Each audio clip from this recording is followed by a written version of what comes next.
នៅក្នុងយុគសម័យដែលបច្ចេកវិទ្យា Digital បានคล้ายទៅជាឆ្អឹងខ្នងនៃវិស័យយោធាពិភពលោកទាំងមូលកំពុងសម្លឹងមើលរបត់ថ្មីដ៏គួរឲ្យភ្ញាក់ផ្អើលនៃវិស័យអាកាសចរណ៍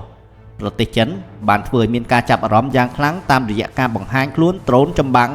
FX-97A ដែលជាសមិទ្ធផលនៃការរួមបញ្ចូលគ្នារវាងបញ្ញាសិប្បនិម្មិត AI និងវិស្វកម្មអាកាសចរណ៍កម្រិតខ្ពស់ដើម្បីធ្វើការផ្លាស់ប្ដូរយុទ្ធសាស្ត្រការពារដែនអាកាសរបស់ខ្លួននៅពេលអនាគតតើដ្រូនដ៏ឆ្លាតវៃគ្មានមនុស្សបើកនេះមានសមត្ថភាពខ្លាំងយ៉ាងណាដែរតោះទៅតាមដានទស្សនាទាំងអស់គ្នាដូចតទៅ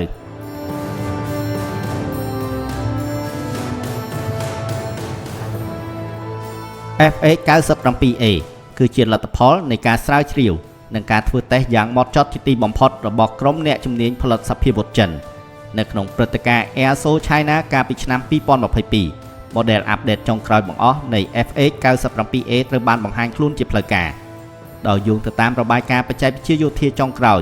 ក្នុងចន្លោះឆ្នាំ 2024-2025 ក្រុមហ៊ុន Avic របស់ចិនបានសម្រេចសាកល្បងហោះហើរដ្រូននេះអមជាមួយនឹងយន្តហោះចម្បាំងបំបាំងកាយ J-20 ដើម្បីតេស្តប្រព័ន្ធបញ្ជា AI ដែលជាបេះដូងនៃបច្ចេកវិទ្យារបស់វាប្រកបទៅដោយភាពជោគជ័យរហូតមកដល់ដើមឆ្នាំ 2026 នេះ FX-97A ត្រូវបានគេសន្មតថាបានឈានចូលដល់ដំណាក់កាលផលិតរួចរាល់ជាស្ថាពរនិងត្រៀមខ្លួនរួចសម្រាប់ការដាក់ឲ្យមានប្រតិបត្តិការនៅក្នុងកងទ័ពអាកាសរបស់ចិនផងដែរ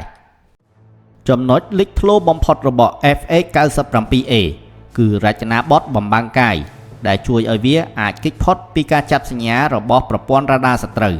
ឬធ្វើឲ្យប្រព័ន្ធរ៉ាដារបស់សត្រូវប្រៀបដូចជាមនុស្សខ្វាក់ភ្នែកមើលអ្វីមិនឃើញ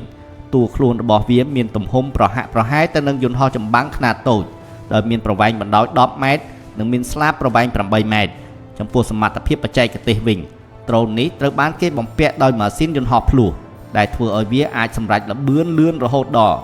1100 គីឡូម៉ែត្រនៅក្នុង1ម៉ោងលើសពីនេះវាអាចប្រតិបត្តិការបាននៅក្នុងចម្ងាយរហូតដល់ 1000 គីឡូម៉ែត្រនិងមានឃ្លាំងផ្ទុកអាវុធនៅខាងក្នុងតួខ្លួនដែលអាចផ្ទុកមីស៊ីលខ្នាតតូចបានរហូតដល់8គ្រាប់សម្រាប់ការធ្វើបេសកកម្មវាយបកតាមបច្ចេកទេស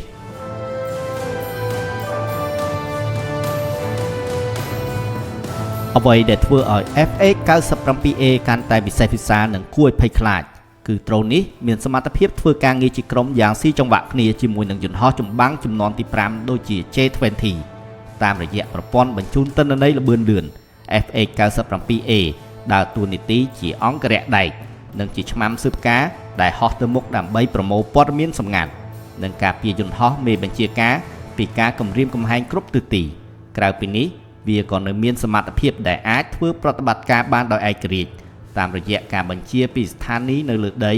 ឬប្រព័ន្ធផ្កាយរណបដែលផ្ដល់ភាពបត់បែនយ៉ាងខ្លាំងសម្រាប់យុទ្ធសាស្ត្រការពារជាតិបែប Digital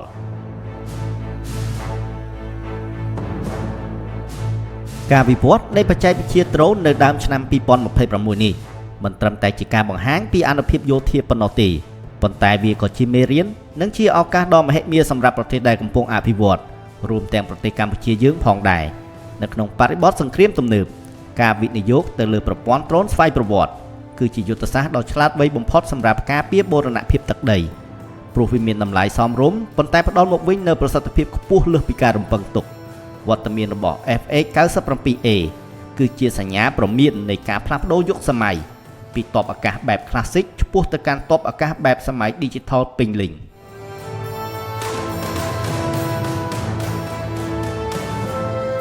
ទោះបីជាបំពាក់ទៅដោយបច្ចេកវិទ្យាកម្រិតខ្ពស់យ៉ាងណាក៏ដោយប៉ុន្តែ FX-97A ត្រូវបានគេផលិតឡើងនៅក្នុងតម្លៃសមរម្យបំផុតបើធៀបទៅនឹងយន្តហោះចម្បាំងខ្នាតធំដែលមានមនុស្សបើក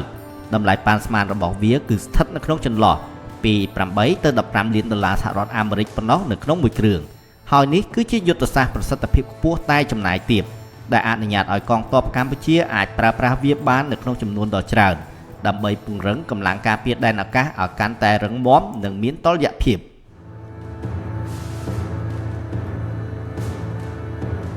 សម្រាប់កម្ពុជា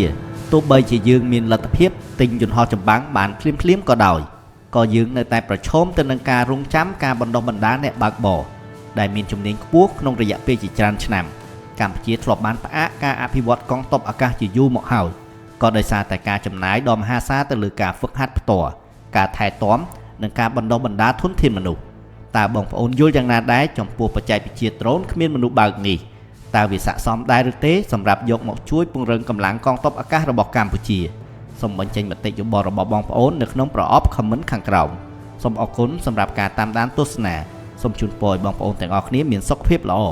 កុំភ្លេចចុច like share និង subscribe ដើម្បីទទួលបានវីដេអូថ្មីៗទៀតនៅពេលបន្ទាប់សូមអរគុណ